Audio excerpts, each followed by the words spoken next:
Здравствуйте, в эфире программа «История башкирских родов». У микрофона Максим Курников. И в студии здесь вместе со мной Салават Хамидуллин, руководитель автономной некоммерческой организации ШЖР. Здравствуйте. Здравствуйте. Мы сегодня говорим о роде Калмык. Мне только слышится созвучие с калмыками или нет? Да, это и есть самые настоящие потомки калмыков. Когда вы говорите «потомки калмыков», мне тогда совсем ничего не понятно, потому что в моем представлении, как я учил по истории Казахстана, например, калмыки – это потомки джунгар, которые появились на территории России в веке только в 18-19, да, калмыки, а непосредственно. А вообще джунгары изначально жили на территории Китая. Насколько мои представления о калмыках тогда получаются неправильными? И что вы имеете в виду, когда говорите о потомках калмыков? Потому что в моем представлении потомки калмыков могут быть только в 18-19 веке. Дело в том, что правильно, наверное, будет говорить не джунгары и не калмыки, а как они сами себя называли, ойраты, монголы и ойраты, то есть западные монголы, племя ойратов. Вернее, ойраты, если уж посмотреть, да, они в сокровенном сказании уже как отдельное племя фигурируют. То есть во времена Чингисхана они всегда были, одной из древнейших монгольских племен. Потом стали уже после распада Монгольской империи, и даже уже рухнула эта династия Юань, монгольская династия, которая правила Китаем, да, это в XIV веке. В Западной Монголии образуются эти государства ойратов. Кроме, собственно, ойратов, туда многие другие эти монгольские племена входили. Государство западных монголов. И оно существовало, перетекания всякие были из одного и в другое. Джунгар ведь что такое? Это всего лишь одно из названий, одно из монгольских, западно-монгольских племен, да, которое потом вдруг стало применяться такой политоним для всего этого конгломерата западно-монгольских племен. Возвращаясь к вопросу о калмыках. В тюркских языках всегда этих западных монголов, айратов, называли калмаками. Вообще тюркский термин «кальмак» — это уже в названии Калмыцкой республики, «хальмык», «тангач», да, это экзоним, который они приняли уже под влиянием того, что все тюркские народы их калмыками называли, а это не их название изначально. Изначально их айраты там и по-разному. Допустим, современные калмыки, там тоже, айратские племена, тургуты, дербеты, хошиуты, джунгары тоже в составе, современных калмыков было. А в начале 17 века, в результате каких-то таких расприй, политических каких-то пертурбаций, часть этих айратов вырвалась из Западной Монголии, перешло Алтайские горы, вырвалось в Сибирь, в Южную Сибирь, и стало двигаться на северо-запад. Начало встречать на своем пути русские крепости, поселения в Сибири. То есть в Сибири в Западной Сибири вначале оказались. Это начало 17 века. Движение, да, которое тоже, наверное, напоминало многим как нашествие Чингисхана, поскольку огромная орда, 400 тысяч человек, вырвалась в Сибирь. И они пришли в Сибирь. А в это время что в Сибири происходило? Борьба. Башкиры в союзе с кучумовичами, зауральские башкиры, продолжали эту свою безнадежную борьбу за восстановление сибирского ханства. Башкирские племена Табын, Терсяк, Сынрян, основная, так сказать, военная сила Кучумовичей. Уже Кучум умер давно, уже и сын его, Али уже был пойман, там уже внуки Кучума, правнуки. И это все. И приходят калмыки, и, Кучумовичи вступают в союз с калмыками, поскольку это более была грозная сила, более многочисленная. Это все еще 16 век? 17-й.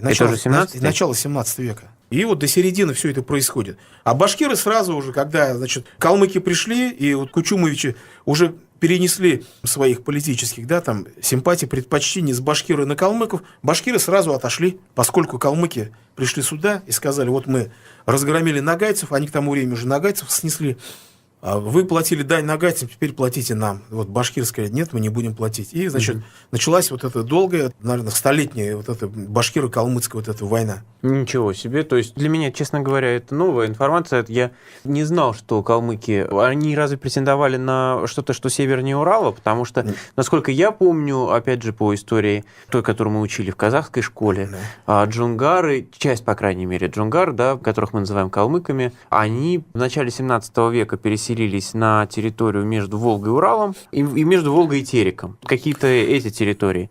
Но, насколько я понимаю, это не башкирские исторические земли. Как раз вы просто об этом периоде, видимо, не знаете, но по крайней мере, они несколько раз сжигали окрестности Уфы, калмыки. Это первую половину 17 века. Ничего себе. Допустим, в 1633 году, насколько я помню, они разгромили войско астраханского губернатора, воеводы разгромили. Потом, совершили несколько опустошительных набегов на Казанский уезд, начали опустошать Уфимский уезд. Происходили такие сражения. Одно из сражений в районе современного Красноусольска было. Башкирский Тархан собрал башкирские войска и нанес Чакула Тайша здесь пришел, калмыки вторглись и нанесли им поражение. И Потом уже начали действовать вместе башкирская конница и войска уфимского воевода. Вот был Лев Плещеев, такой воинственный воевода. Вот они собрались и потом уже решительный разгром калмыкам нанесли где-то на реке Яик. Вот. Там башкирская конница, Лев Плещеев, в общем-то, сразились, нанесли поражение. Вот так постепенно калмыков вытеснили из Уфимского уезда. А тут они плотно все это здесь заняли. Из Уфимского уезда оттеснили, но взаимные набеги не прекратились. Они происходили постоянно. И у тех скопилось огромное количество пленных. А были там просто башкиры, которые убегали к калмыкам, не желая подчиняться, так сказать, воеводской администрации. То есть вот такие были очень такие сложные отношения. Вот, допустим, у башкир, забегая вперед, образовался род калмак, а у них же то же самое. У них есть род башкорт, у калмыков, да. Как вот, интересно. Вот, тоже те вот башкиры, которые, наоборот, окалмычились, стали, значит, калмыками. То есть такой был процесс. Весь 17 век вот это все было. Потом уже у башкира огромное количество, как я уже говорил, пленных скопилось. И вот когда вот это восстание, первое всебашкирское восстание 1662 года, оно из-за чего началось? Оно же из-за калмыков началось. Почему? Сейчас объясню. Шла война на Украине. Все началось, как всегда, на Украине. Вот.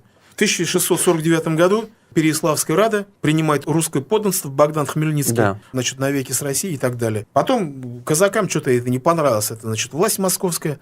Вот когда Богдан умер, его сын Юрий Хмельницкий переметнулся на сторону поляков. Позвал крымского хана на Украину. Те все вместе начали биться с русскими войсками, нанесли, значит, поражение московским войскам. Как раз вот недостаток вот этой кавалерии, чего всегда не хватало, значит, московскому царству. И тут раз смотрят, калмыки приходят с востока и решили калмыков перекупить. Башкиры не могли в таком объеме такую массовую кавалерию поставить.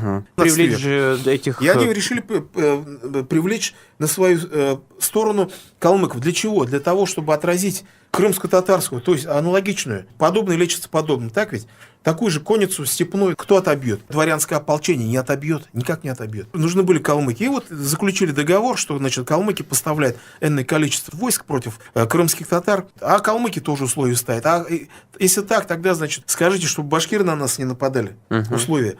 И вернули нам, значит, всех наших пленных, которые они захватили, и все наше имущество. И царское правительство давай с них требовать. А дело в том, что пленных начали возвращать, а там уже смотрят, там уже эти пленные, это было условие патриархального рабства, он немножко там в плену, а потом бац, его освобождает, он женится на башкирской девушке. Или если наоборот, это пленная калмычка, там уже башкир на ней женился. И начали семьи раздирать на части. Там уже дети, там и говорят, от калмычек дети прижитые, а тут воеводы, значит, жены вместе с детьми, детей отбирают. То есть, и еще там имущество якобы награблено, на самом деле, как всегда у нас все со злоупотреблениями же делалось. В общем, вот это вызвало возмущение, началось восстание. Башкиры вызвали опять Кучумовича, Кучук-хана, провозгласили его своим ханом, потом заключили союз, опять же, с теми калмыками. Калмыки, главное, немножко повоевали с крымцами чуть-чуть, потом бац, и тоже приняли участие в этом восстании. И все, вот весь восток Московского царства заполыхал. 1662-64 года. Потом аналогичная ситуация повторилась через 20 лет, во время восстания 1681-83 годов.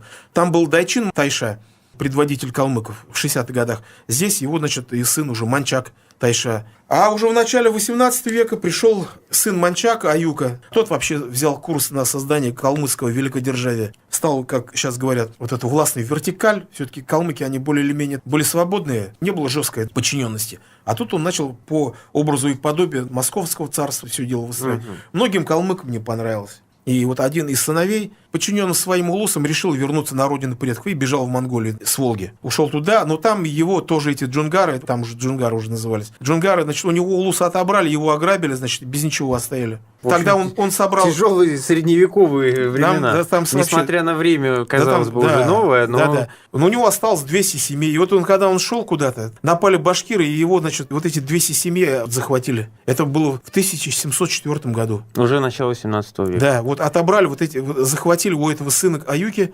подчиненный ему улус, 200 человек отобрали. И привезли в Башкирию. И вот основная масса их обосновалась в Терсякской волости Сибирской дороги. Что это сегодня? Порубежье между Челябинской и Свердловскими областями. Вот, к северу от Челябинска. И вот там обосновались вот эти калмыки на условиях военнопленных, как ясырей. Но там продолжалось, значит, их ясырство недолго, поскольку, я повторяю, значит, не в современном понятии, это было патриархальное рабство, но фактически как члены семей, да. Потом они все получили отпускную, и даже один калмык, Бокшурга Назаров, который был ясырем у этих башкир-терсяков, когда освободился, его даже выбрали старшиной этой же самой Терсякской волости, предводителем. Видимо, он... Настолько авторитет, настолько, видимо, он обладал заслужить, какими-то способностями, видимо. Дальше читаешь, вот опять же, начало 17 века, другой калмык, тоже вольноотпущенник, стал абызом и муллой Кушчинской волости, Кашай. Это вообще интересно, потому что я как раз хотел спросить, калмыки вообще-то буддисты. Они все ислам, это условие принятия ислама. Вот да, я как раз хотел спросить, как они. Конечно, они все ислам сразу принимали. Если он хотел, так сказать, интегрироваться в башкирское общество, это было непременным условием. До чего доходило, видите, какие они способные товарищи. Один стал старшиной, а другой стал абызом, да? Насчет религии это отдельная история, на самом деле, с калмыками. Почему? Потому что часть из них принимала ислам, часть из них для того, чтобы поступать чиновниками и так далее, принимали православие. И интересная вещь, так как мы занимались археологией и иногда шли по деревням и спрашивали, может быть, что-то находили и так далее, интересная вещь как раз связанная с калмыками. Дело в том, что во второй половине 19 века калмыкам разрешили снова принять буддизм те, кто хотят вернуться, снова исповедовать буддизм. И что выяснилось? Выяснилось, что большая часть семей, которая вроде бы приняла православие, тайно исповедовала буддизм и сохранила все эти статуэтки, которым они поклонялись и так далее, и они только во второй половине 19 века смогли их достать. И много таких статуэток, в общем, сохранилось благодаря тому, что они их хранили, и эти статуэтки еще 17-18 века, когда их семьи, их предки, их еще привезли неизвестно откуда. Дальше пленные калмыки, их потом же, как их в источниках называли? Их весь 19 век так и продолжали называть аюкинские калмыки. Вот во всех переписных ревизиях и так далее. Хотя они уже давно стали башкирами, но царская администрация продолжала их фиксировать как аюкинских калмыков. А теперь возвращаясь к роду калмак. Да. Вот мы с какого момента фиксируем это как отдельный род? Вот смотрите, интеграция их, вот я же говорил, так, вот они были сначала вольноотпущенниками, потом интегрировались, вот, допустим, Бокшурга-Назаров и его калмыки были приняты в Терсякскую волость на правах таких же собственников этой вотчины. То есть, соответственно, вот она, их, так сказать, инкорпорация в состав башкирского, значит, этноса. Это было 30-е годы 18 века. Вот, это вот с этого времени.